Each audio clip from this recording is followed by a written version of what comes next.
Welcome to Journeys of Empowerment. I'm your host, Michiel Sujit Rijt, and this podcast is all about amplifying people empowerment. We all strive to create impact, not just for ourselves, but for others. Yet setbacks, uncertainty and adversity often get in the way. So how do we turn struggle into strength and purpose into action? This show brings you real stories and raw experiences from role models who faced challenges, embraced transformation and stepped into their power. Because empowerment isn't a solo journey, it's a ripple effect. It all starts with a choice, your choice to listen, learn and take action. Tune in and start amplifying your impact. Before we dive in, a quick shout out to our sponsor Neotopia, the go-to partner for leaders who want to turn behavior change into lasting impact. Leading change isn't easy. You've probably faced it, resistance, disengagement and the weight of old habits that just won't shift. Let's be honest, change left to chance rarely works. That's why Neotopia developed a proven practical methodology to help leaders create real results, where culture shifts and teams take initiative. It all starts with the awareness workshop, where you will uncover why most behavior change efforts fail and what actually works, and hands-on framework to make change stick, and how to lead teams that step up, not just show up. When done right, change becomes a catalyst, saving time, energy and building the kind of culture people want to be part of. Curious? Book your spot for the awareness workshop at neotopia.nl and experience it yourself. What does it mean to truly embrace your identity, especially when the world or even your own family struggles to accept it? In today's episode, I sit down with Raisa Sambo, a fierce advocate for inclusion and queer rights, and the founder of her own organization using VR simulations to create more empathetic, inclusive workplaces. Raisa's journey is one of courage, trust and love. From coming out and facing rejection, to finding deep connection and using her story to educate and uplift others. We explore the power of vulnerability and love, especially in her relationship with her fiancée Lena. How VR is helping people confront bias and exclusion. The emotional complexity of coming out and the role of spiritual guidance and ancestral wisdom. And how her mother's unwavering love became a grounding force in moments of pain. This episode is a beautiful reminder that acceptance begins within. And from there we create a space for others to do the same. Let's step into this powerful story of truth and transformation. Raisa. Yes. Very happy to have you here in the home studio of Journeys of Empowerment. Welcome. Thank you. Hey, before we start, and sometimes we think, and I think everybody already knows you, but let's start with the beginning. How would you describe yourself that helps people instantly understand who you are? Oh, wow. That's a really good question. I think I would say a very loving person. My partner likes to say I'm a force to be recognized. I think what she means with that is when I enter a room, I come with a certain energy that is unmissable. Is that how you say it? Something like that. Dat je dus gelijk opvalt op het moment dat ik binnenkom. Yeah, you will be noticed for sure. You did that. Maybe to jump in a little, you came on my radar right away the moment you took the stage at Queer at Work somewhere last year. Well, it was. Yeah, it was in October. October, huh? It was Diversity Week. Yeah, it was Diversity Week, and I knew that at one day I would love to have you in the podcast, because the moment you took the stage, there was something happening, and you were a little bit in doubt because it was it was supposed to be in English, and you were in doubt. It was supposed to be in Dutch. Yeah. Oh, it was supposed to be in Dutch, and the other way around. And then all of a sudden it came out that you had to do it in English. 1 day notice. Yeah, 1 day notice. But you made an impression, and it's not so much about what people say or what they do, but how you made them feel.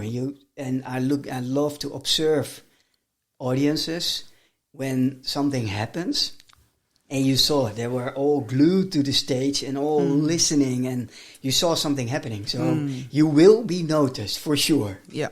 Sorry. Thanks for helping me. Yeah. But okay, and you get noticed. Mm-hmm. And but what does that say about who you are? You know what my mom said like 2-3 days ago? She was like, from the day you were born, somebody told her that you're walking with also a few powerful spirits with you. I guess that's what it is. I walk with my ancestors. So I carry a certain wisdom with me, certain protection. And I guess that's what the people feel. Yeah, that's the first thing that comes to mind. And do you mean by protection for others or protection for yourself? I mean, I think for myself. Yeah, for sure. Yeah.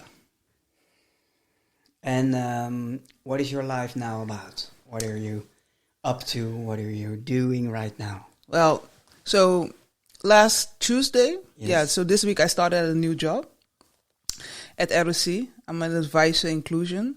You say, I guess you have a lot of questions about that. Yeah, so that's my main focus. I do that for 3 weeks. For 3 days in the week. And other than that, I'm also building my own organization still. So I have my podcast that I do in cooperation with Tivoli Vredenburg. Yes. Where I interview queer people. So normally I'm on the other side of the mic. So this is a very uncomfortable position for me. Oh, really? Yeah. Really? It doesn't show that way. So great. Okay. Other than that, I give a lot of trainings. I love to do that.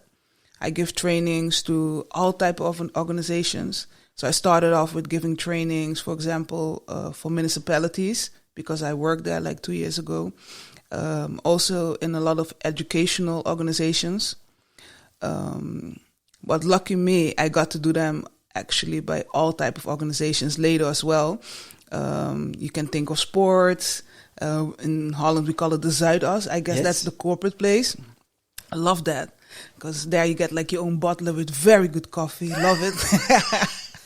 No, but no jokes aside, the nice thing about giving trainings there is that I love the good life. So, I feel guilty because my coffee was lousy. No. It wasn't the underline. I really no. I would say this to everyone. Okay. What I love about there is that there wasn't the underline. What I love about working at corporate places is that the inequality is so obvious. Like, so you can really have a conversation and grasp it. Sometimes things happen on the line, like racism and sexism, all type of ism. They're normally like a ghost almost. There's nobody who clearly says like you as a woman are not appreciated in this room. But when it comes to corporate world, sometimes it's so obvious that you can just grasp it and talk about it. So that's what I like working in corporate places. By talking about it, do you mean you can address it, or do you have a conversation? Because that's a total different ballgame. Eh? Addressing it and addressing it because it's palpable, you see it happening, or also having a proper mutual conversation. Well, in my trainings, the main goal is to make people aware of things. Besides making aware, also sharing knowledge about these topics. So my trainings are about social exclusion and how to deal with it. And then actually you give them tools also to actually figure out how to make their working space more inclusive. So it's not up to me to do that. No, of course not. Of course not. You can although it is now at ROC.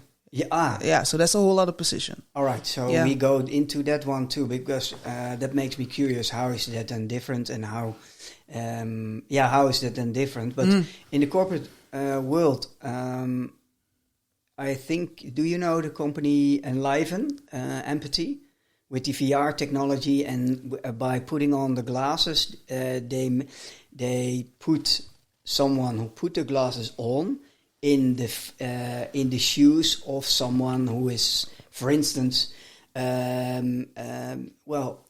sexual harassment or discrimination, or because how are you helping people who doesn't feel or have to do with certain types of discrimination?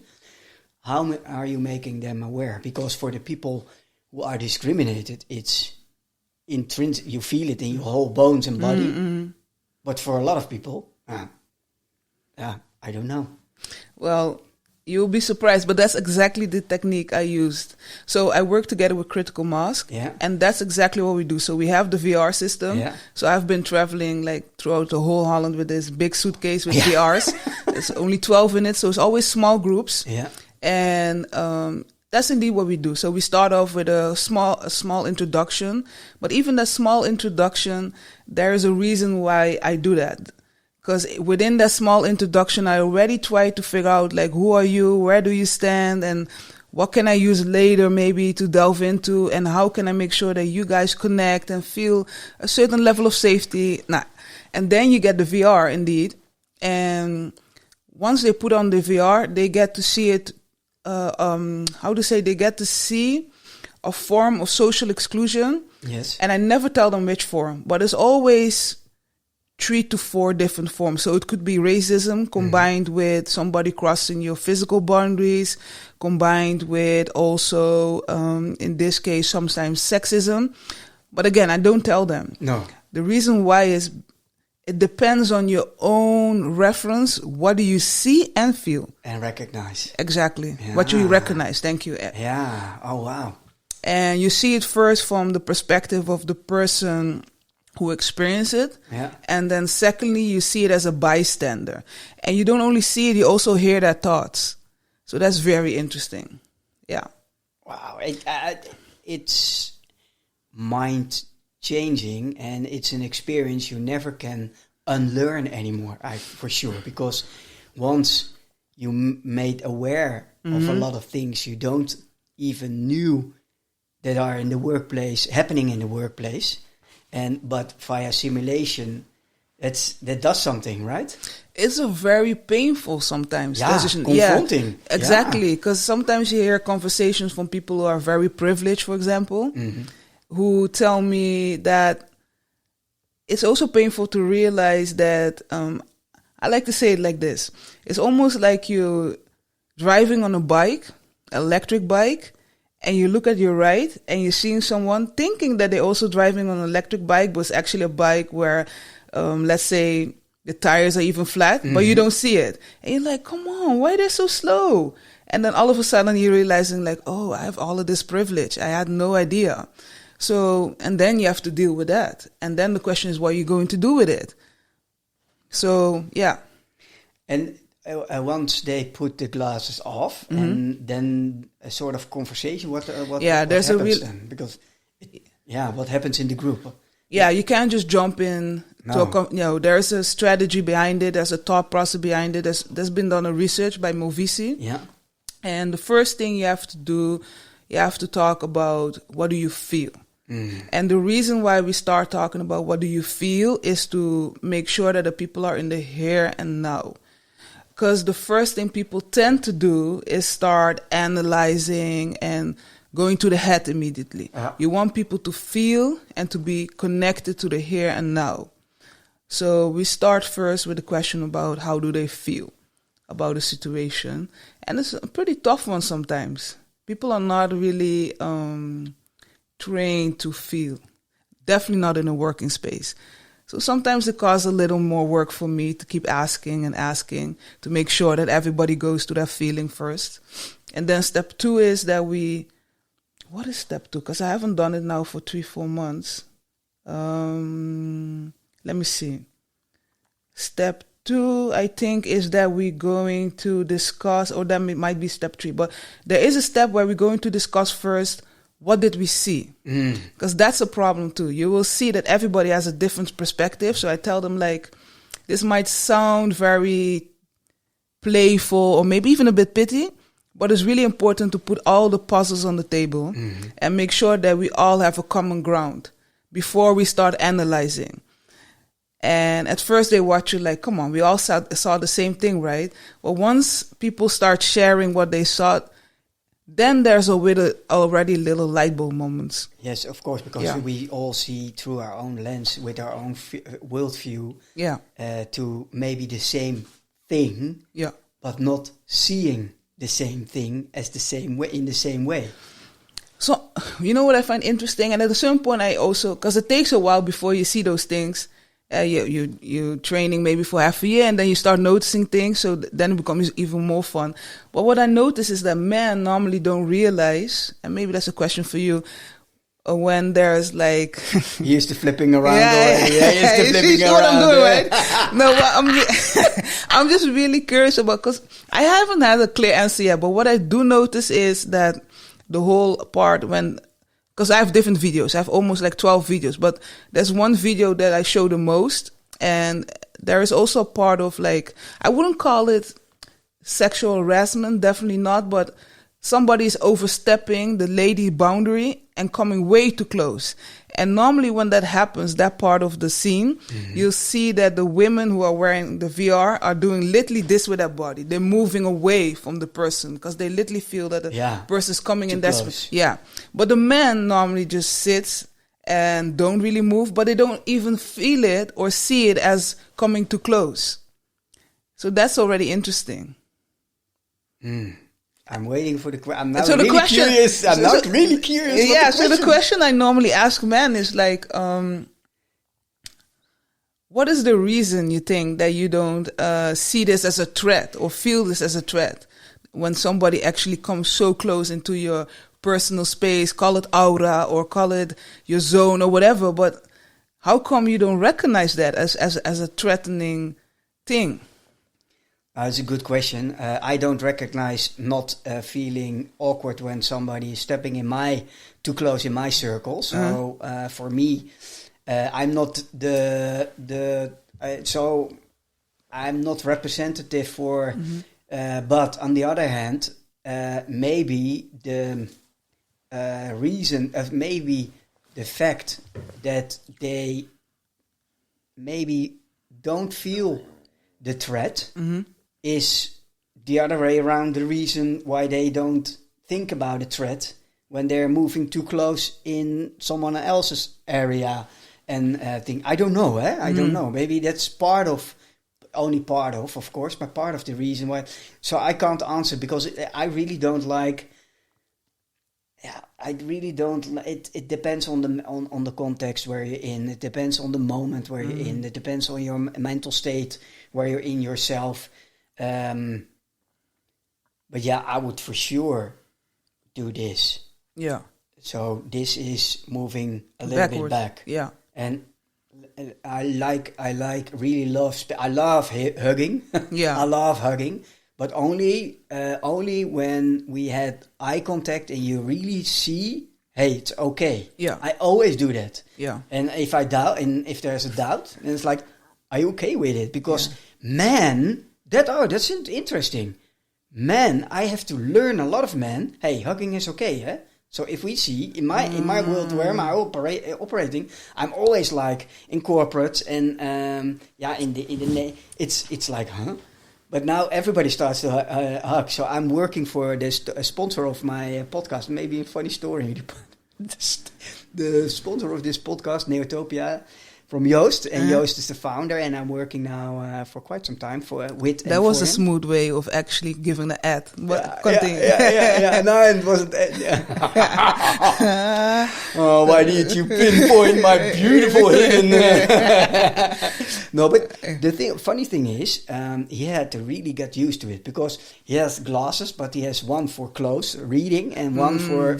So he had one hanging here, and I'm always hugging, and then I was hugging him, And the whole glasses went. Yeah, it was hanging around his neck, and it was they became flat, and he had to right away step into a very important corporate meeting, and he was putting on his glasses. Shit! He had to go to the optician, but that's funny because I noticed that a lot of men still need to get used to hugging. Yeah. And I'm like, okay, I'm a hugger, so please. And then you feel each other's energy, and it's like welcoming, right? Like we did. Yeah, we did. So, hey, but because we were only at our first question, who are you? Yeah. And so we're skipping the steps, right? From the... Oh, yeah. No, we're not. Hey, right. Flipping around again. I knew this was going to happen. I love it. Okay, so to finish up the workshop... Yes, right. Oh, you make me feel so bad. No. You're just in your role. Yeah. So it's I appreciate who you are. Thank you. So we are like at step 2 or 3. I'm not sure if it's step 2 or 3, but at a certain point, we come to the point where I'm going to ask the group, like, what could the people in the scene that I saw could have done differently? And then there comes a conversation again, and then you try to flip it into their reality. Like, is there anything that you guys recognize from here, from in the scene, maybe at the job? And that's always a bit tricky because you're going to talk now all of a sudden about the job. And I have all type of people in the training. Sometimes it's a combination of a manager and employees, so that's already a weird dynamic. And sometimes you have only managers. That's also an interesting dynamic because they can be very competitive. They don't want to talk about what's going on in their own teams. Because they want to show off, like, I'm the good girl or the good guy. Good manager. That good. That's even more inclusive. Yeah. Indeed, I'm the good manager. So you always have to be aware of that dynamic. So sometimes I already come with examples of, for example, if it's KNVB, a football organization, it's quite easy. You can just talk about stuff that you know what happens in the field. So sometimes I help them like that, but it's not always easy to really talk about what's going on at the job. Yeah. So, and the last step? The last step is that we talk about what now. What do you take from this, and what are you going to do with it? And what role can you take when it happens? That's a step that we added later. Because we came up with 3 roles, which can be you're the one who actually speaks up, you're the one who actually reacts secondary, so not in the moment, but afterwards, and then you go to the person and ask, like, what can I do for you? And then the third one is that you have so much influence because of your job, or maybe informal, and that you really try to bring change. And you can maybe do all 3, but at least one of them. What's the most challenging part to get this successful? You mean the last step? Yeah, the whole idea behind it is making people aware of the unaware, right? Yeah, exactly. And it's more for the bystanders. Yeah, it's more for the. And what do you experience normally that is most challenging to reach to that goal?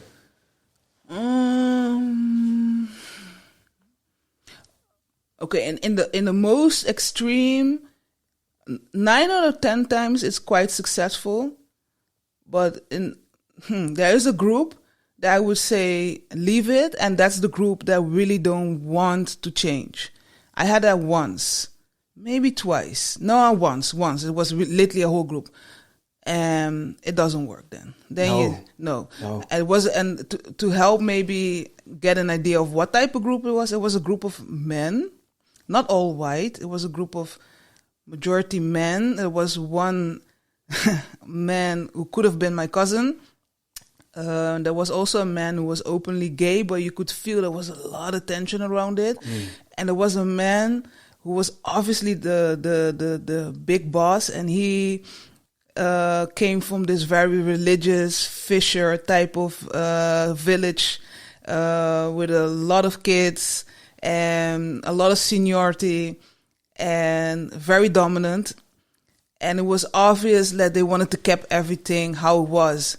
And yeah, that was very interesting dynamic, and it was very obvious that I was just there to actually make sure that I go home and that they pay my check, and that's it. I didn't make any change. No. I felt that I didn't make any change. And maybe I did, but I don't know. You don't know. No, and then I was also a little bit curious about, we have to feel safe to open up. Yeah. And is that also part of the challenge? To reach to a certain point that people feel safe to speak up? You see me laugh because that's one of my strong points. Yeah. I think that's something that I enjoy doing, making sure that, and of course you need others to do that too, but yeah, there are some techniques, and at the same time it's also something almost intuitive. How do you say that? Intuitive. Intuitive. Yeah. You know which word I had to learn? I always said transformative, but it's transformative. But I always say, Michiel, why are you saying transformative? And everybody was like, transformative. Okay, intuitive. Bam! Yeah. You know what I don't like about English sometimes? I have a lisp, but it comes out the most when I communicate in English, not in Dutch. So words like when I hear a lot of T, I'm like, oh, here we go. But yeah, it can be sexy too. So intuitive.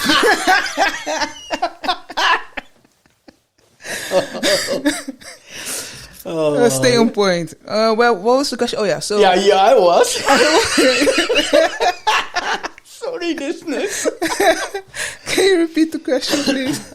Oh, this is a really good one. Now I have to think about the question, which I of course forget.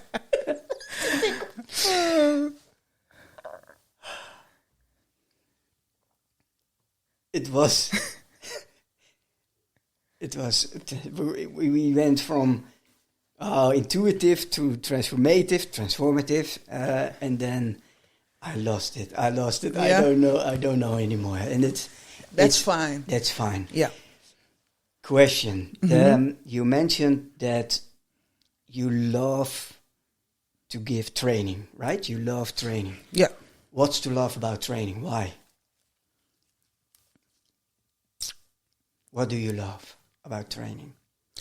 You learn so much about yourself, but also about other people. And it helped me to become way more empathetic and compassionate. Yeah, I have to explain this. So I think it's really a privilege to get a chance to go to so many different companies and for people to really open up and tell you their struggles, but also at the same time the beautiful things that happens to them in their life. And it's so interesting. You can read in a book about dynamics in organizations, about office politics and everything, but if people open up to just tell you, it makes you so much more wiser. And yeah, again, I think it's a real gift to myself, giving trainings, and at the same time, it's also a gift to them. So that's what I love about training, how it works both ways. So I love to see when somebody has an aha moment. And that's from Oprah. So that moment when you just literally see a light bulb going on by someone, that's beautiful. But at the same time, it happens with me too. So you're not only there to give something, you also get something. Yeah, that's beautiful. It's for sure a give and take. And yeah. And there's also some like in Dutch we say zendingsdrang. So there's also, you really love. Also, when you took the stage, I noticed because you were thriving there. Once you were in your storyline, in your personal storyline, and sharing, there is a beauty behind it that and also hope that someone who's listening might recognize some certain struggles and that you overcame some certain struggles, and somebody else like, hey, maybe that's also for me. Yeah. So it's the helping part. Yeah, for sure. Yeah. You say it well. I really love that moment once you start talking and maybe you recognize it as well. There's this moment once it becomes really quiet. You can feel almost like, okay, now we tuned in into the same energy. You can compare it almost like a radio. You know, back in the days, we had to look for the right.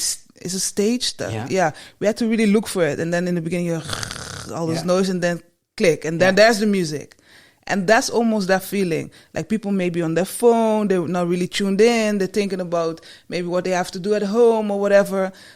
But there's a moment when you start talking, and everybody's like, "Wait, something is about to happen." Collective attention. Yeah, and I love that moment. And then it's not even about me anymore because, first of all, no, because it starts with getting goosebumps. No, definitely not. That's the moment that I feel like that God is using me as a vessel. That's the moment when I'm starting to talk and I don't even know what I'm saying anymore. That's the moment that the angels actually taking over. Yeah. Beautiful. Yeah. Beautiful. Hey, and let's go. Oh, okay. And are you married, or are you in love, or are you both, or what is the situation where you're in? The situationship. I'm engaged. And in April we're celebrating 10 years together. Ooh. Yeah. And tell me, what do you want to know? What's her name? Oh, what's her name? Yeah. Her name is Lena Brown. That's a beautiful name, eh? Beautiful name. Lena Brown. It's beautiful that already in 10 years in a relationship and you get a big smile as if you are not as if, but as if you just met her, right? Met her and in love. You see it. Yeah. Wow. I love it too. Like sometimes when I talk about it, I can see that people might think like, oh, they're only like maybe 2 years together. Wow. What's your superpower then? God. Oh. Yeah. I really believe that... I was a little bit teasing me in my question because what's her superpower? No, I don't mean my superpower. I mean... but what's her superpower? That she has a relationship with you in 10 years. No, I don't think it's about our... I really think it's... Once God put you guys together, then magic like this can happen. Do you believe in it's meant to be? It's really weird to use the word God and then afterwards hell yeah, but for sure. So I was like, huh? Did I ask the wrong question? No. For sure. No, I really believe that this was meant to be. If I tell you the story, it's meant to be. It's meant to be. Is. What did I say? Was. It's. Whoa. No, it's meant to be. If I have to tell you the story how it happened, you will definitely know that it is meant to be. Why do I say was? I don't know. I don't know. No, but please do. Yeah. Oh, you want to hear the story? Yeah, of course. It's about your personal journey. All right. Then we have to go back, I guess, 11 years then. Mm-hmm. So I was living in Curaçao, or is it on Curaçao? Because in Dutch you say op. Anyway, I was living in Curaçao, the islands where my parents are born and grew up. And there was a reason why I moved back to Curaçao. That was at first because I grew up in a family where they really believed like you guys need to feel Dutch, right? They felt like guests, so they felt like you guys need to claim. And with you guys, the next generation was born in the Netherlands. They felt you really need to claim your space, so we're going to raise you with the idea of you're a full Dutch citizens. Although my parents and my grandparents are as well, because we're part of the Dutch kingdom. But hey, so I went back because I wanted to be more in touch with the culture in Curaçao. That was one of my reasons. And I used to work for the government there. And I noticed I worked with the government and then the Department of Education. Mm-hmm. And I noticed that a lot of kids were being kicked out of school who were obviously gay. And I use my hands to say quote unquote, because these were the kids who were either female but very masculine at the same time, or man and very feminine. And why is that an issue? We live in Curaçao in a very feminine and female construction. So men are very masculine and female are very feminine. All female, you most of the time see them So nothing in between. Nothing Very really in clear, between, yeah. If I walk there, it's obvious I'm gay. So, okay. yeah. Okay. So, because most ladies there, 9 out of 10 walk in heels, lipstick, stuff like that. Yeah. And if you don't? If you don't, then you're gay. Okay. Yeah. So my mom, I told my mom this story. You see what's happening now, eh? Yeah. It's getting a little bit a light bulb already, like, okay, you're drawing the picture also in my head. Okay. Yeah. Sorry. So no, it's okay. So my mom, I called my mom and I told her that this was bothering me. So my mom was like, okay, then do something about it. There must be something like a CUC at Curaçao. How about you join them? And so I did. It's called Pink House, I think, or Foco. I have to Google it to make sure. So sorry if you're listening and you're like, oh my God, you're not pronouncing it right. I'm sorry, but it's a form of CUC, but their own thing that they have there in Curaçao. And so I joined them. I had a conversation with them, and it went pretty fast, actually. I think I wrote maybe an email or whatever. I don't even know how I got in contact with them. And they invited me, and immediately they were like, wow, the way that you speak and who you are, this is exactly what we need. Because it was more men actually doing something on the island than women. They were like, yeah, the position as a woman on the island is a bit more tough. I can't really tell you why, because I forgot, but it was a bit more tough. They explained to me. So they were like, how about you represent us and go to this women's conference? It was a whole week. And that was actually maybe a month later already. That was the first time there was a Caribbean women conference for queer ladies and at Curaçao. So women from all the other islands that I had no idea that they even exist. So every time I spoke to someone, and you think that now Lena's coming, but it's not. This is a long story. I'll get there. No rush. We have the time. Yeah. So every time I spoke to someone, it's really funny. I would hear like, I'm from Trinidad and Tobago. And I'm like, Trinidad? So I had to go on my phone again. Then I heard I'm from St. Lucia. And I'm like, let me go. So anyway, so it was for me also very fun to realize like, oh, there's way more islands. And it's not only Curaçao or Ruben Bonaire. So I got to know all of these ladies. What was nice is also they were all very powerful ladies. They were also black. That was also a real eye-opener for me. I never met so many powerful, black, educated, queer ladies actually in Holland. So that was the first time. That alone was already a big gift. And that's when I met also, no, it was the second time, sorry. So that's the first time I went. And then the year after was in Suriname. Mm-hmm. And then I went again. And that's when I met Lisanne. Lisanne Charles, I think is her name. And this is where God comes in, right? Because we're both there. And I think it's the second day. And I'm going to get some food. And all of a sudden somebody says in Dutch to me, goedemorgen, eet smakelijk. And I'm like, huh?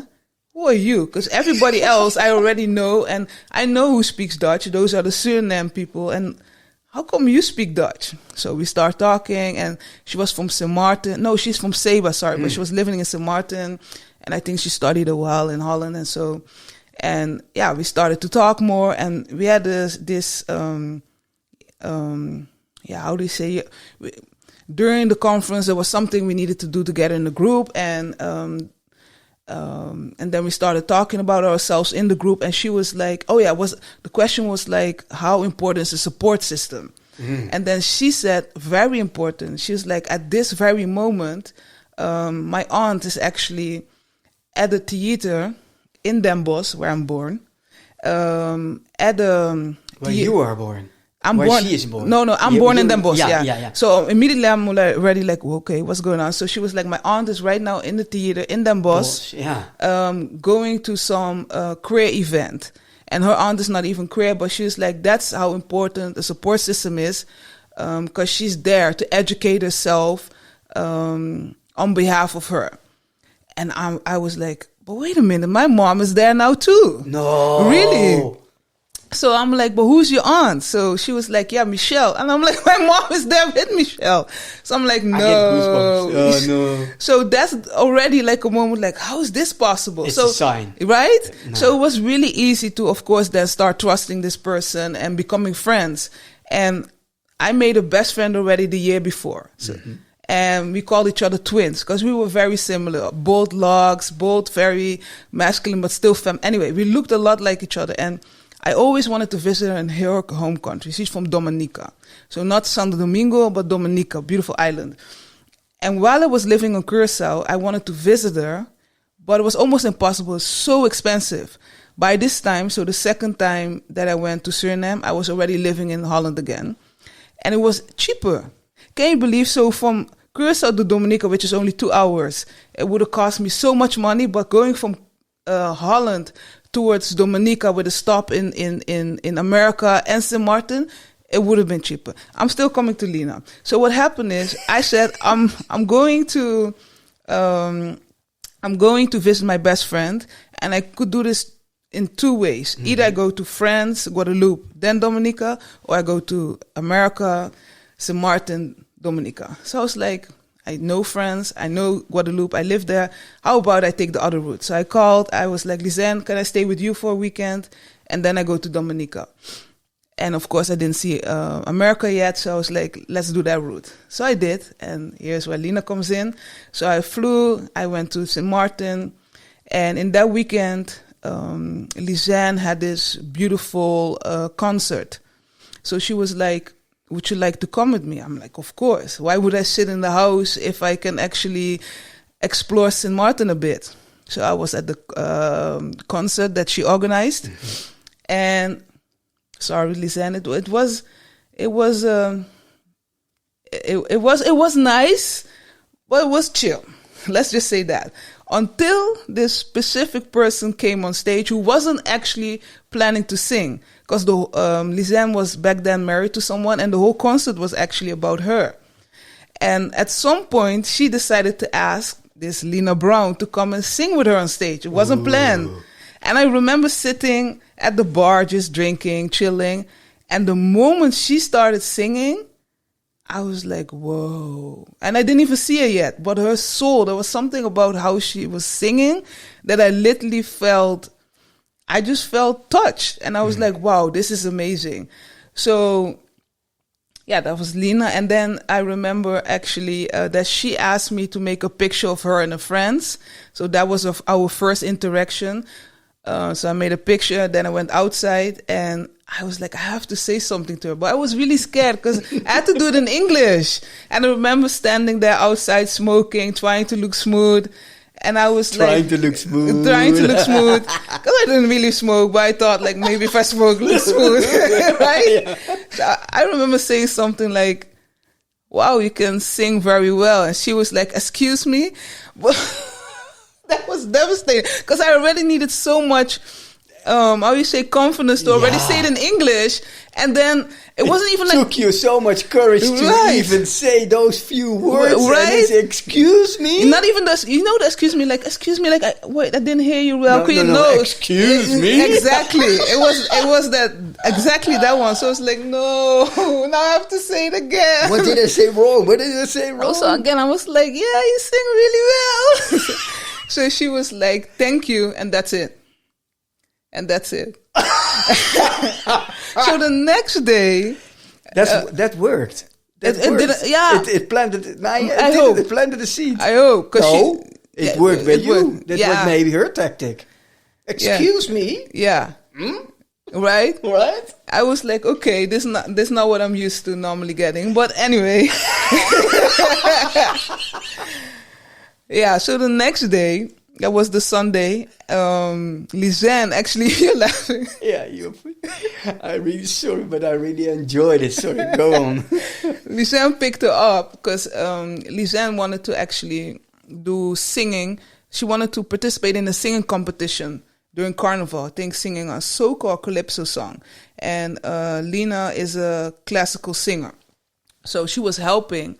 So Lisanne picked her up. I went also in the car, and going towards the house. I was like, oh, nice. So can I get like a private performance then? Oh, that went completely wrong. She was she was like, excuse me, what do you mean the private for the second time? I was like, oh, this is not going well.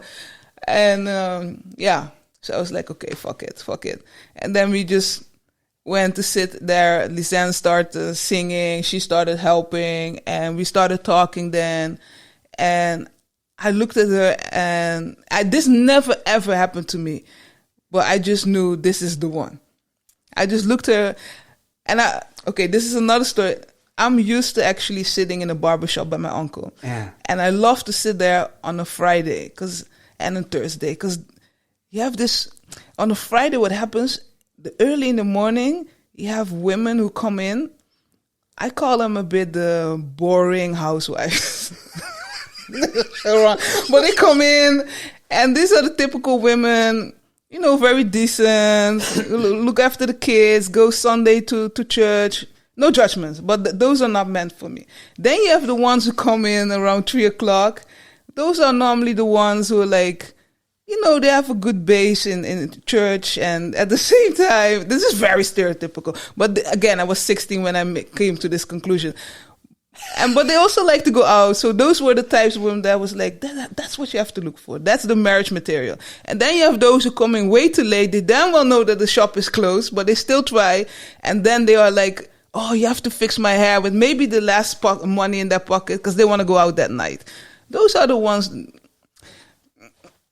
Those are the fun ones. Let's just say that. But I looked at Lena and was like, whoa, you're the category of who comes in around 3:00. From all the words you could have said, you only said those are the fun ones. Yeah.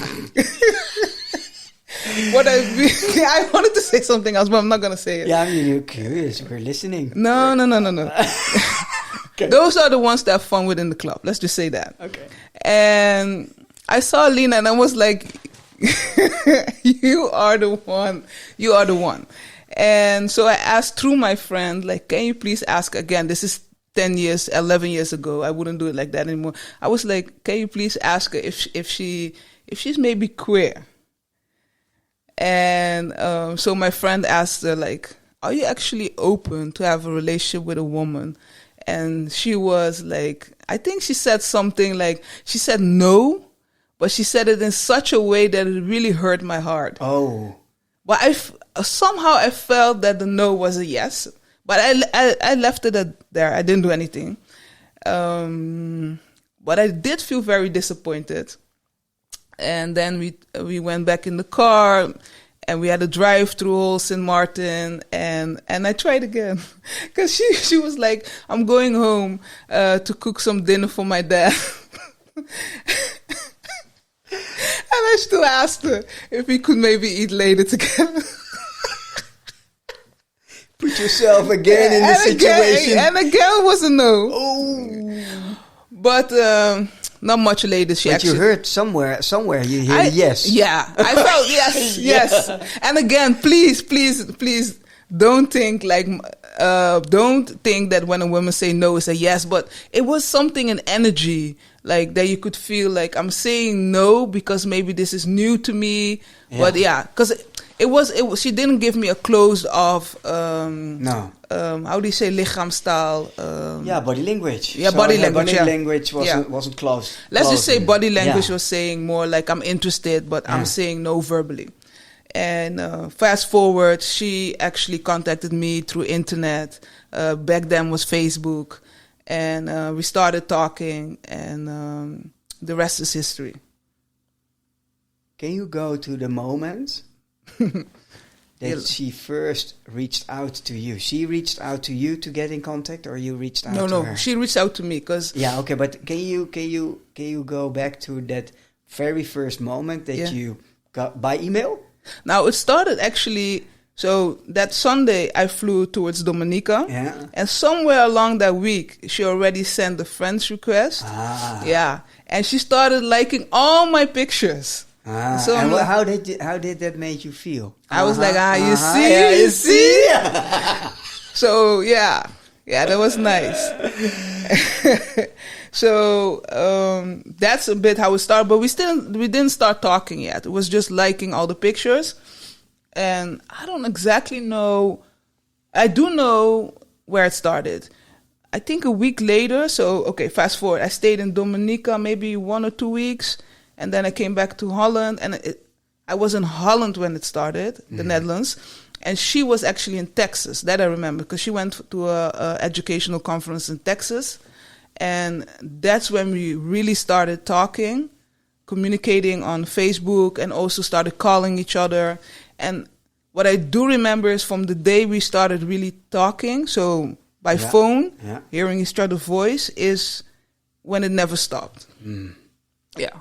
There the real connection happened. Yeah. And then the first time we saw each other again was somewhere in February, right? Because that's when Carnival is. I went to Dominica for Carnival, and we saw each other in May in Curacao. Yeah. And I have 2 questions popped up, and I'm a little bit jiggling in my head which one to ask first. But the first question I have is, I really love to hear that your mother was challenging you by asking, hey, but if there is not, what are you going to do about it? Yeah. That feeling. Yeah.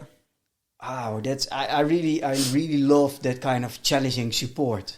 Yeah. Is he what role is he a role model for you? Your mother is in this kind of I love those kind of challenging. Let questions. me just say yes, because she's definitely listening, and her friends.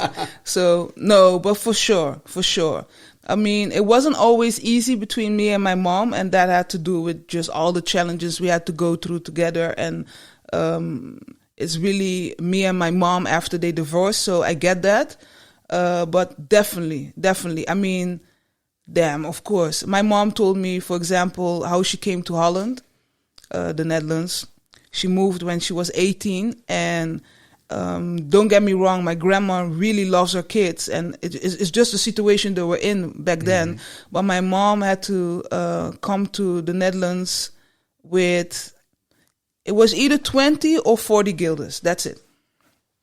And I can't imagine going to a completely new country that you never saw before in your life, and all you have is enough to maybe survive, not even for a day, because I don't know how much it costs to stay somewhere back in those days, but it's not enough. No. And I want to start by actually saying, like, but that sounds not even deep enough, but let me first say that alone gave us such a drive to make sure that she's financially stable. And until this day, because my mom should be with pension like already 10 years ago, she's almost 70. Mom, sorry, I was maybe not supposed to say that, but yeah, so my mom is almost 70, and she's still I think that's fine to say. I'm also thinking about, like, let's just say she's financially very stable. Let's just keep it like that. And I'm so proud that she is able to do that. And even her friends say this, because most of her friends, I think 9 out of 10 are married. And my mom is able to do, not to say to compare, but they tell her, like, you forget sometimes how proud you can be of yourself, because you're able to do the same thing like us, and maybe even more, and you're doing it alone. Yeah. So, yeah. And besides that, I'm also really proud about who she has around her. She has such a strong group of women and men who love her and also me so much that, she's definitely a role model when it comes to that aspect, that you can come to a country that you don't know and end up having such a stable life. Yeah, it's nice. The stuff that she does, I love it. That's how I want to end up growing old. Yeah. Thank you for sharing. And I think your mother will love to hear this. Yes, for sure. So, and the other question I have is that when it comes to, well, let's say the journey of love and finding love, but it was also a sort of rejection at first. Yeah, you mean from Lena? Yeah. Well, and that was, I was like, wow. And you persevered and you tried again. Yeah. And I have a strong history with rejection myself, but from where I come from. So I was like, wow, I really admire your perseverance, because one time no, it's for sure, it will stay no, because I won't, I'm on my way, I'm already gone. And it's really, it's admirable that you persevered and that you, that's why it's also because of you that you make clear, hey, but I like you. Yeah. And multiple ways you tried some hinting. And at that moment, it wasn't received in the way you probably would have loved to. But ultimately, it led you to the path of a 10-year relationship. Yeah. And that brings me to my other question: is what is the secret? And hopefully a lifetime. A life. Oh, and but let me get back to my question. What is the secret of 10 years relationship?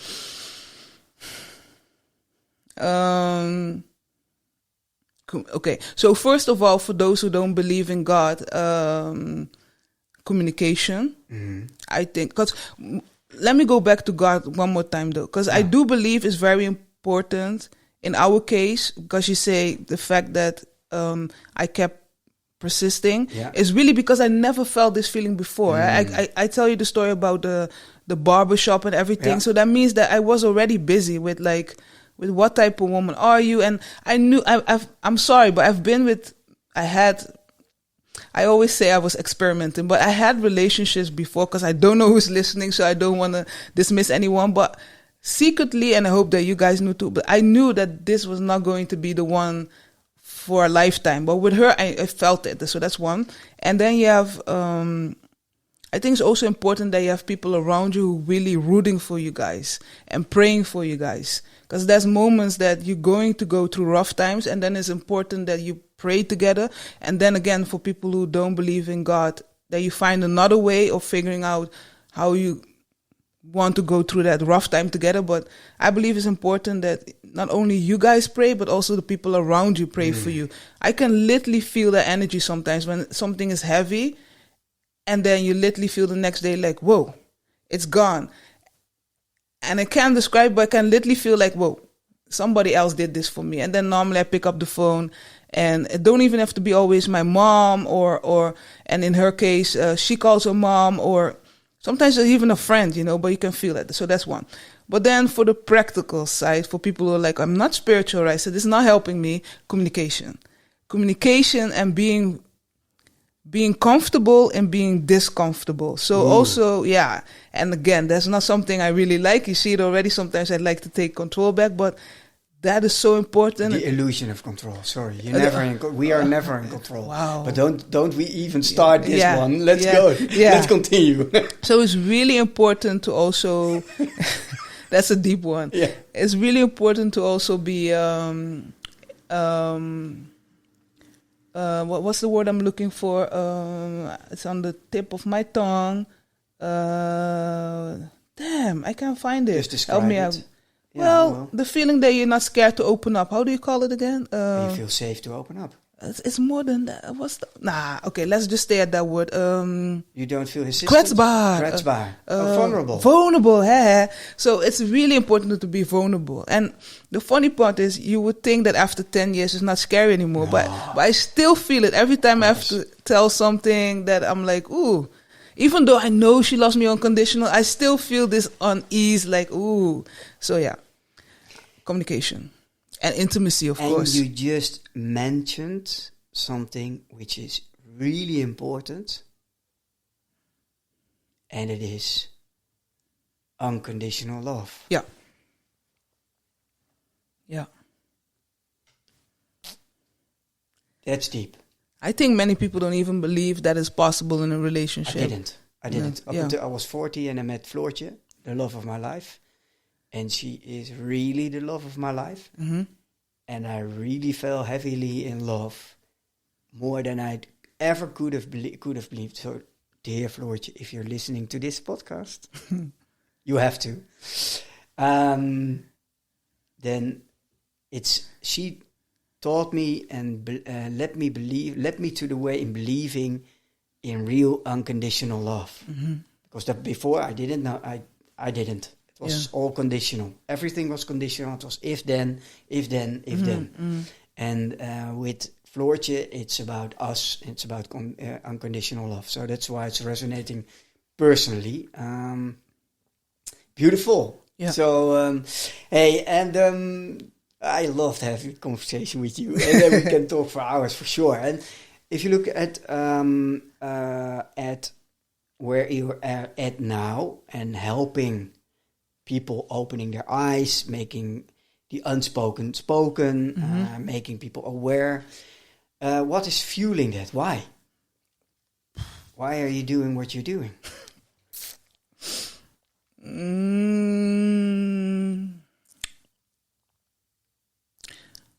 Let's go back in time then.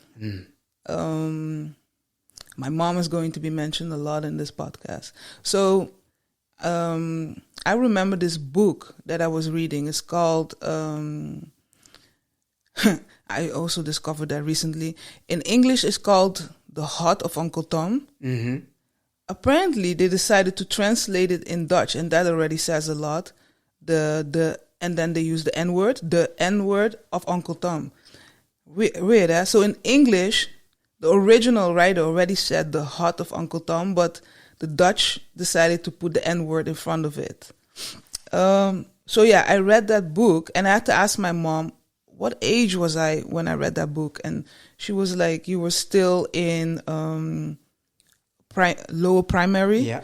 So elementary. Yeah. Yeah. So I was definitely between 8 and maybe 11. Yeah, elementary. Yeah. Yeah.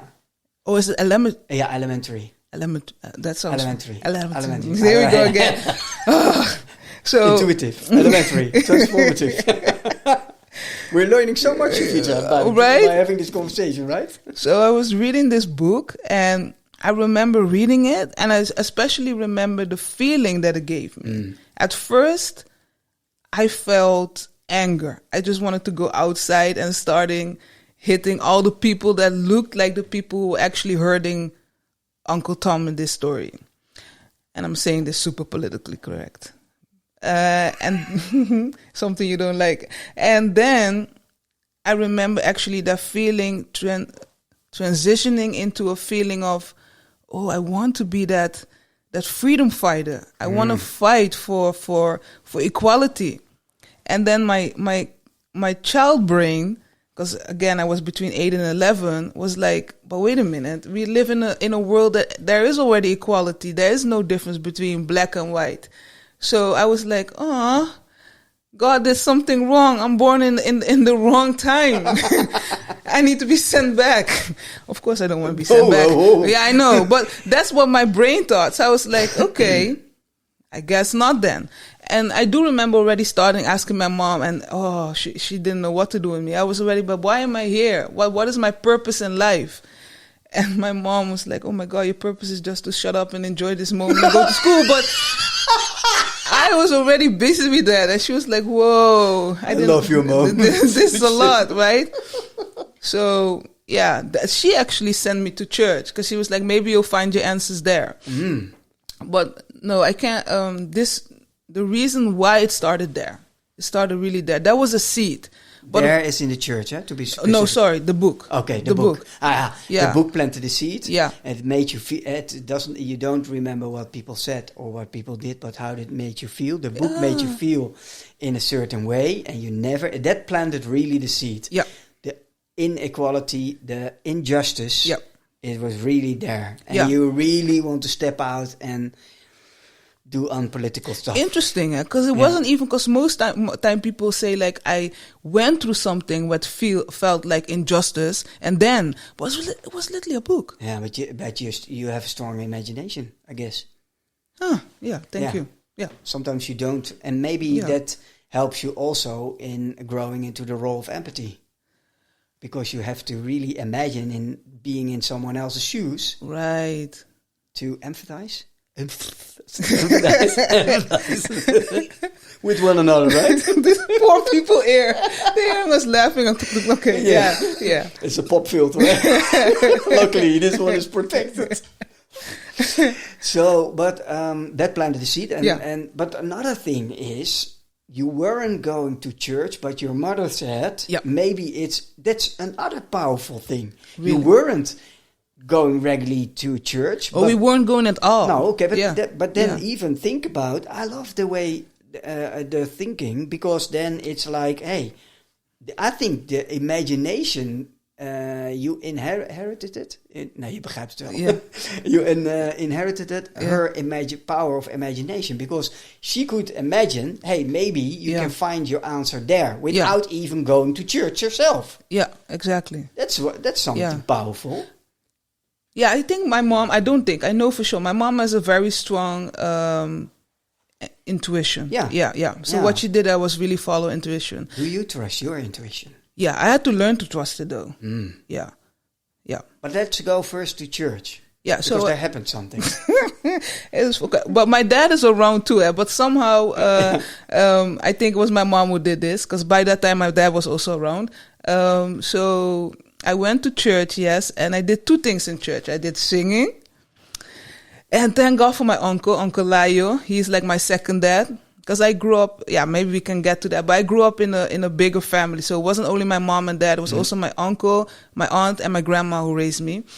And thank God for my uncle, because my mom is too much of a cheerleader. So she was like, hey, and I can't sing. So it was thank God for my uncle who was like, you need to stop, you can't sing. And he always liked to give me feedback with humor. And he already called me back in the days, like, you should be on the radio. So he actually already saw what was coming. But anyway, so he said, stop singing. So I stopped singing. And then I became, you call it the altar boy, which is weird because I'm a woman.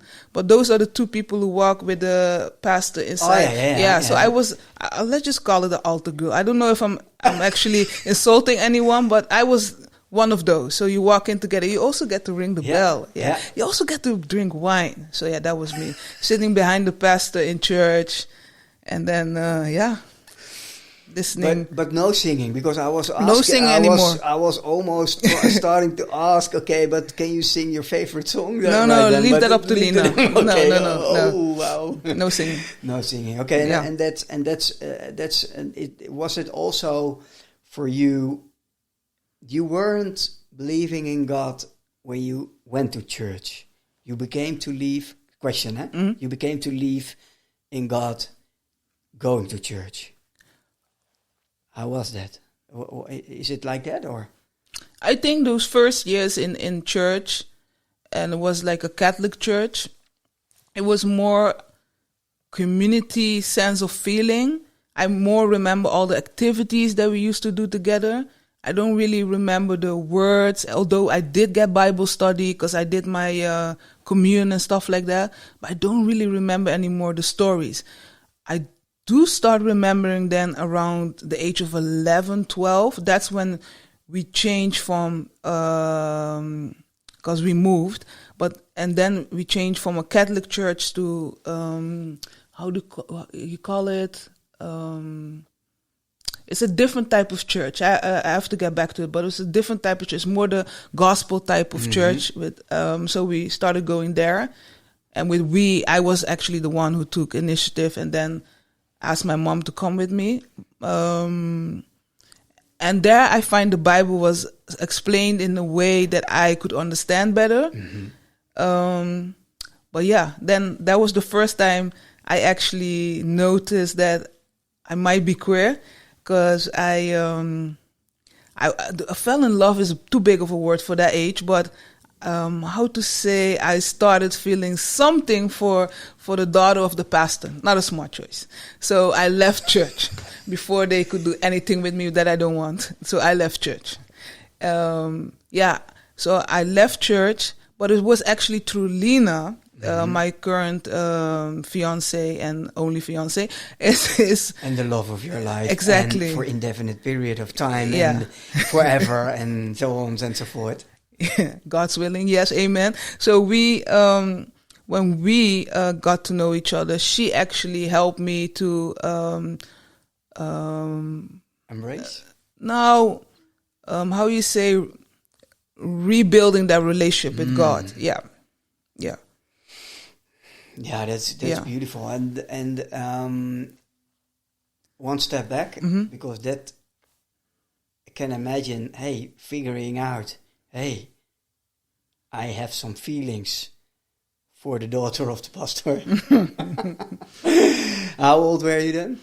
11. 11. Mm-hmm. Okay, so and help us a little bit understand what was the journey towards being open about queerness and also open. It's of course first open to yourself. Hey, I feel, and I have romantic feelings for women, but yeah. When did you do it? How did it? Here comes mom again. Yeah. Oh. So I was friends with the daughter of the pastor, right? And I had because I didn't know yet what it meant to have those butterflies in your belly. That's how we call it in Holland. Maybe in other countries you're going to be like, what, butterflies? That's how we call it, when you get that first feeling of liking someone. And so you start acting a different way, right? But I didn't know that because you're young. It's the first time. But of course, my mom, she saw it. And we were driving. I can exactly envision where we were. And we were driving. I mean, she was driving. I was sitting next to her in the car. And we were going towards my grandma. And she was like how she can be. Not even try to wait for the right moment. Smoothly, no, nothing. Just bluntly, bum. Yeah. She was like, are you gay?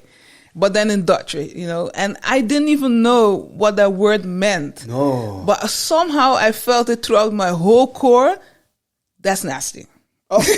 Oh. Yeah, but that's just because of how life works, right? You have media, you have family. Somehow you probably picked up somewhere a word of queer, gay, lesbian, whatever. And not good. Yeah, exactly. Yeah. So I felt in that moment, without understanding why, that I had to say no. So I said no. But that's the moment when I started to, I guess, reflecting and maybe observing my own behavior So I started doing that. And that's when I decided maybe it is true. Maybe it is true. I mean, not gay, but maybe it is true that I actually like this specific person, because my mom also connected to her. She was like, I notice you're different around her. You guys touch each other a lot, that. And so I told her, and she didn't really have an issue with it. And so I told her, the daughter of the pastor, that I liked her, and she didn't really have an issue with it. We stayed friends. And so... and that's when I decided, I should also tell my cousin. I really find weird that in English, your cousin can be female and male, right? That's interesting. Yeah, but it's my female cousin, and she's 4 years older than me, so I decided to tell her. Because I felt she's wiser than me, why not? She's my bigger sister. Mm-hmm. So I called her, and I didn't expect this, of course. She also grew up religious. Not also, yeah. The difference between me and her is this was a choice of me, myself. My mom went with me, so there's a difference. My mom is way more a free spirit. Yeah. And my aunt, not so much. So she grew up more from having to go to church instead of having the choice. So that's important to say. So I called her, and she was like, oh my God, this is horrible. You shouldn't tell anyone, and if you practice it, you're going to hell. No, that's heavy. Yeah. And you were then 14? I was still 11. Still 11? So all of this happened 11. I was in first grade high school. Yeah. I was early, I went to high school. Early student. So I was like, okay. I mean, that had such an impact because it's my bigger sister. So I decided to not tell anyone anymore. I decided to leave the church because I also felt okay, if I practice this, I go to hell, so we can't stay friends. I left church, and I kept it for myself. And it's funny because you could see it at a picture. Recently, I looked at my high school pictures, and I can literally see the change within being innocent and cute, which I'm not innocent, but still cute. But I could see the development towards seeing the inner struggle that was going on. And then at 16 is the point where I was like, okay, I can't walk with this secret anymore. No, it's pretending that something is not, which you obviously feel from inside is. Exactly. And you want to express. Yeah. And you want to be who you are and how you feel. Right? Yeah. Yeah.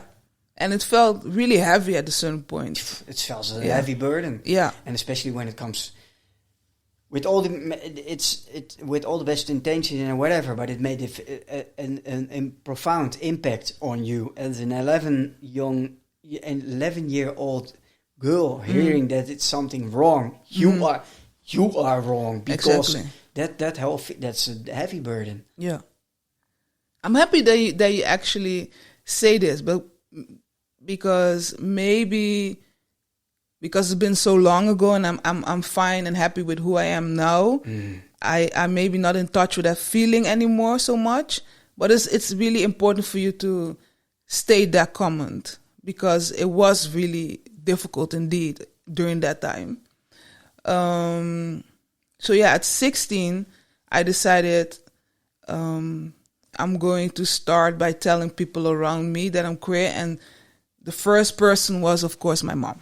Of course, it's up to you who you choose, but in my case, it was my mom, and it was way too spunnant, nerve-wracking to do that immediately face to face. So I decided to write it down and leave this note on her bed. So she came home after a shift.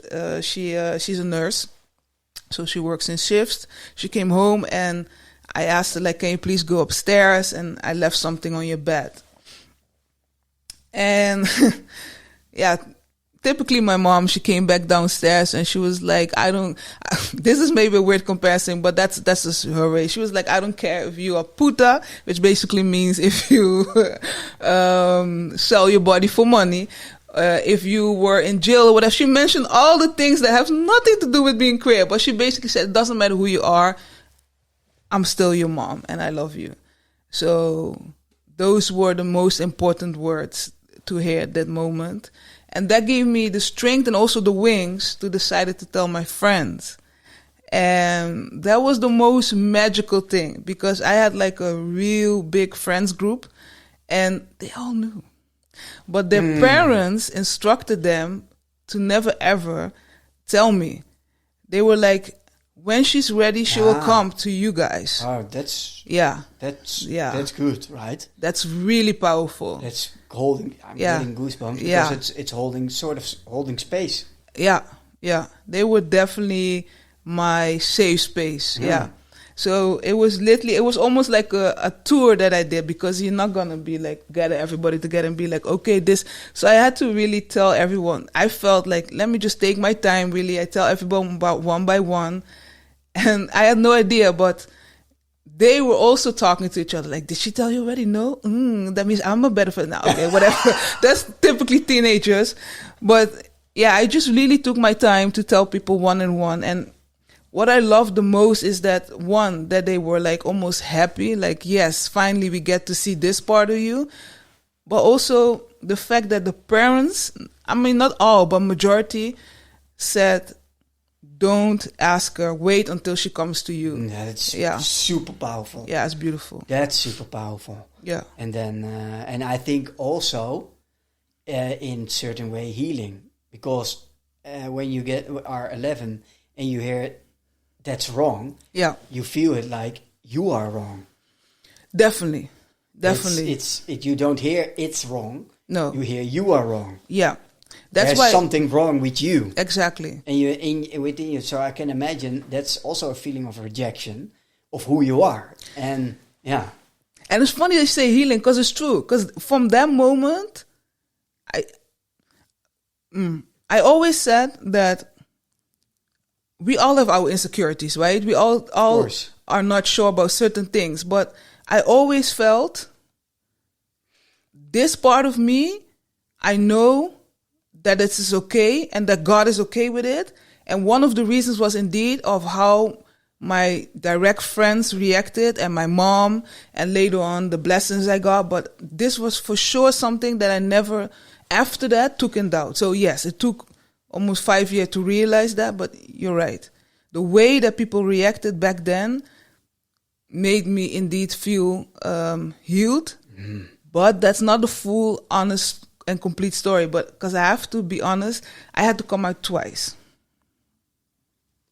Okay. That's an It's up to you if you want to delve into it. Yeah, I have the time. We can. Please do so twice. Okay. Yeah. So for the first thing, may I share what the first thing? Yeah. What the first question is twice. Does that mean that you pulled back and said something was not so? You were not queer, and then all of a sudden you were queer? No. Twice? The twice is that I came out at that moment saying like, okay, so I must say I said first that I was bisexual and then lesbian, but everybody knew that already, so I needed some time for people to... But no, that wasn't the part. So I came out to my friends, but also family. Yeah. But it was not really. It wasn't. Can I say physical? It was. So they knew I was queer, but I didn't have nobody next to me together. So it wasn't so confrontational, really. Besides me, also I started wearing more masculine clothes, and so that part maybe. It was about the feelings, but not about the doing. And where's the difference? Yeah, so that part I could see that some family members already had a beetje Dutch, but a little bit of an issue with like, oh my God, she's going from being more femme to being more masculine. But it was always there, because if I look back at pictures being younger, you can literally see me being super comfortable when I wear more those, we would say now, more unisex clothes compared to when they tried to put me in a dress with lipstick. Ugh.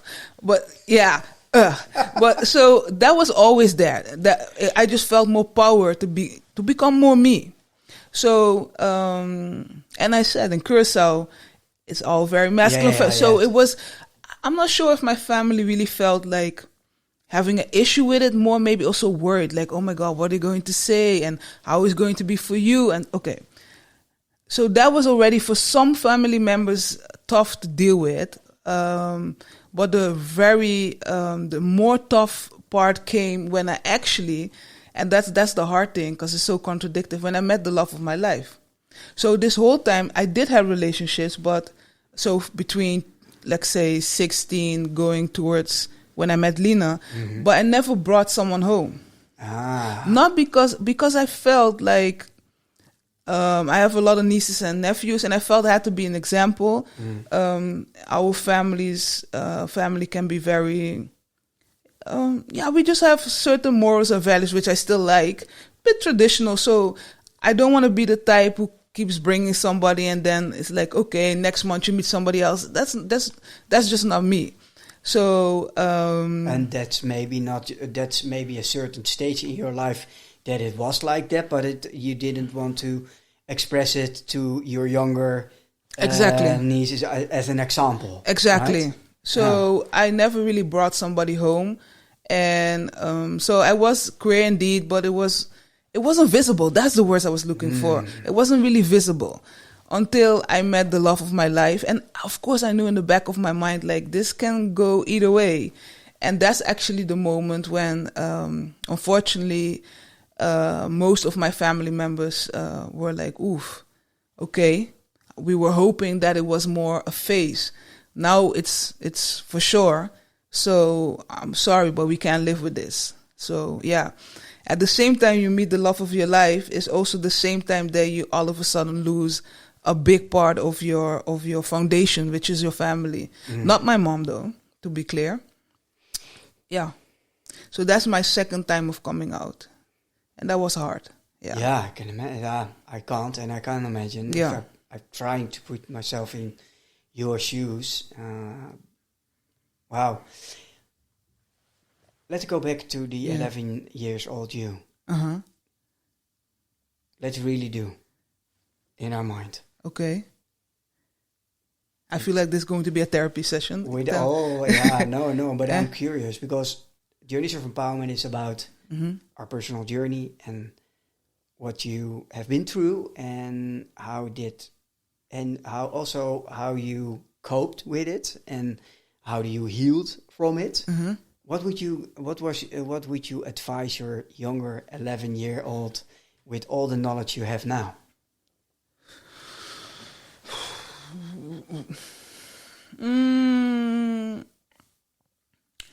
I would say This is cute. I love this. So when I was, I think I was I was maybe 6 years old when,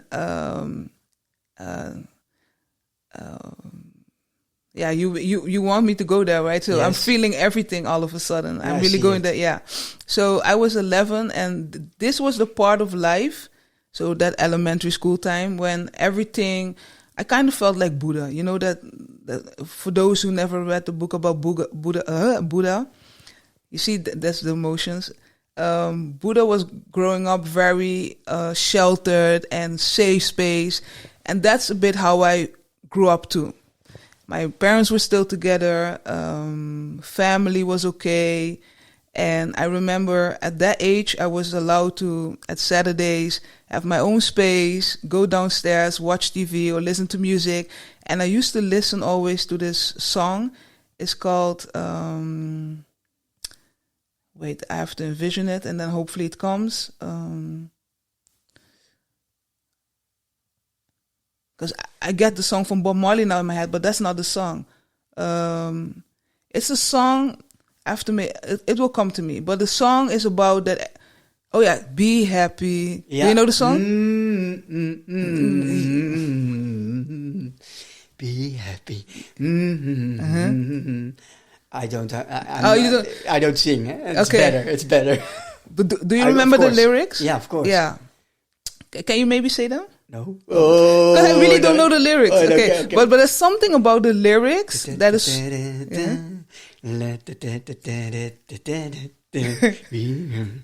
Oh, don't worry, be happy. Yeah. Thank you.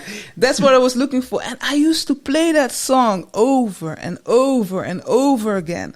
So if I could go back to the 11 years old, I would be like, please go play that song again. Yeah. Beautiful. Right? Yeah. It does something with you, eh? It does. Because, I mean, it's when, okay, I take this very serious, right? So when you ask me to go back to the 11-year-old, I'm really giving space to the 11-year-old. So I'm also feeling the feelings of that, that is weird because that's the part in me that's 11-year-old. And I can feel the unresting feeling in my body. So, and then I can at the same time feel the 6-year-old who's super safe, who still feels like the world is all kumbaya.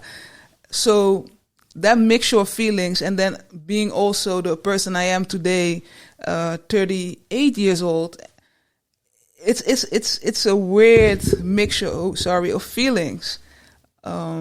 That you have to tune into. It's not something I do on a regular basis. No, so yeah. No, I love it. And I thank you for your openness and thank you also for the vulnerability, and which is, in my eyes, one of your superpowers. Thank you. Being able to be vulnerable.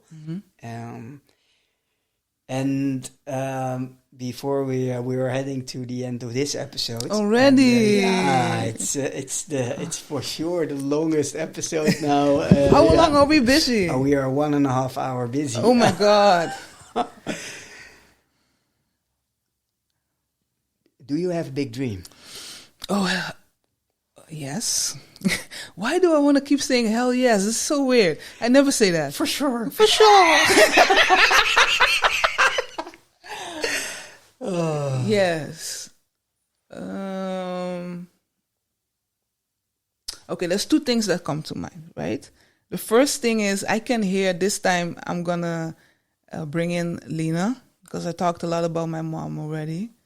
So I can literally hear my fiancée saying, and I'm not sure if I'm going to say it the right way, but she always says, don't count your chickens before they hatch.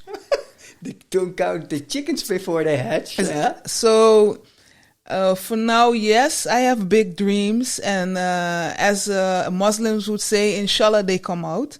So I'm not going to share them right here. You'll see me shining. You know the song, This Is My Year. You're already I'm going to be great. Yeah, but I mean in a different platform. So it's coming, inshallah. And in Papiamento we say, si Dios quer. It basically means if God wants to, or with God's sparing, I think it's in English. And at the same time, also this time where we're living in right now, it also maybe feels uncomfortable to even dream, because we're not even sure what's going to happen tomorrow. So that's the other side. Yeah. And I'm not sure if you want to end like this. Then another question. No. And I'm talking about politics. Yeah. Yeah. I'm not. Yeah, and it's not up to me to decide how we are going to end, because it's a conversation. Yeah. And in this podcast. Yeah. Kidding. What do you mean? It's no. Okay, because I'm like, huh? No. But now the thing is, what do you hope?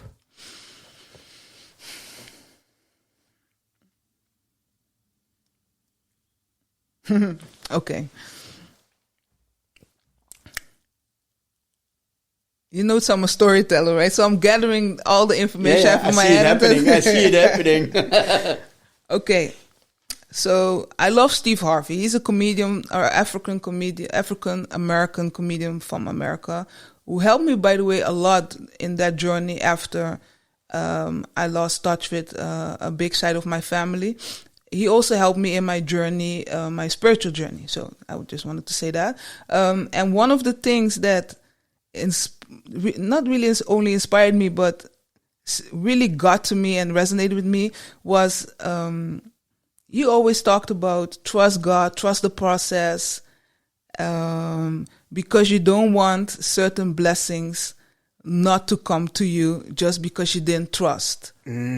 So I want to keep on trusting God, trust the process, to make sure that when that day comes, that God is going to reveal to me, like, this is what I had in plan for you, that we can sit together and enjoy and notice that what he had in plan for me, or what he still has in plan for me to come. I'm struggling now with my English, but that I also fulfilled that dream, you know. That's it. In this story, he talks about like how when you don't trust God and the journey, that you just miss certain opportunities. And he can say it really beautiful. He's like, it's almost like this room, and if you can open it, you see all of these packages that were actually meant for you, but you miss them all. So he transforms the blessings in a gift to make it a bit more comprehensible. Comprehensible? Yeah, thank you. Yeah. So, yeah. Beautiful. I think this is the best end ever. Oh, wow. Pressure. But just to pressure to the rest of to the new guests. No, I love it. And thank you very much for your openness. And normally I ask the question, what do you hope people will feel after hearing this conversation? But what do you feel right now? What a tough question.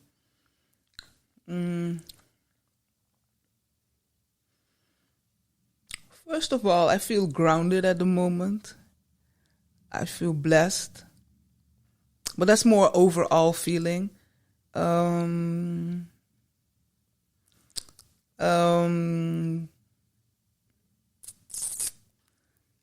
Yeah. I know the words in Dutch, right? So I have to translate them back to English. Yeah. That's what's happening, people. I'm gonna say it in Dutch and then please help me. Yes. Ik heb nu echt het gevoel alsof mijn hele zenuwstelsel open staat. You literally feel as if your whole central nervous system is open, right? Yeah. That's how much I tuned into you and this podcast and the listeners and the story. That's how I feel. Yeah. This is how it sounds if Michiel's finally quiet. Wow. Yeah. That's beautiful. So thank you very much for being here. Thank you very much for being who you are. Yes. Thank you very much for sharing. And I would love to have you anytime in future again in the podcast to have a conversation with you. I learned so much. And also really love to learn a lot about, although you went through rough periods together with your mother. Mm-hmm. But the love, that is for me the teaching part personally. Because I didn't have a loving upbringing. Mm-hmm. And so I really learned from all the examples around me. And You didn't have a loving upbringing from the people that you expected. Yeah. But there were definitely people who were loving you. That's interesting. That's maybe a different. And okay, let's keep that for another. Because I'm not saying this based on just like as if, because otherwise people might be listening or even seeing and being like, well, why is he saying that? But you shared something with me before, and there was love in that story, so that's why I say it. I know. Okay. But thank you very much. Yeah. Thank you very much, and I hope we will have many conversations in the future about certain topics. And you're always utmost welcome. And thank you very much. You're welcome. Before we wrap up, I want to spotlight a mission that speaks straight to the heart. On the 1st of June, my friend and fellow Marine, Robin Imtorn, begins Mission Kiev, a 2,000 kilometer speed march from The Hague to Kiev. Why? To send a clear message to Ukrainian veterans. You're not alone. Because while the war in Ukraine still rages on, for many the hardest battles are also happening within, in their minds, their bodies, and their everyday lives. Robin knows that reality intimately. Every kilometer he walks represents €50, which goes directly toward trauma-informed training for Ukrainian therapists, educators and caregivers, working with veterans and families. This is more than a challenge. It's a statement. It's a solidarity in motion. If this speaks to you, you find the link to support Mission Kiev in the episode notes. Even one step makes a difference, because trauma may be silent, but healing should never be.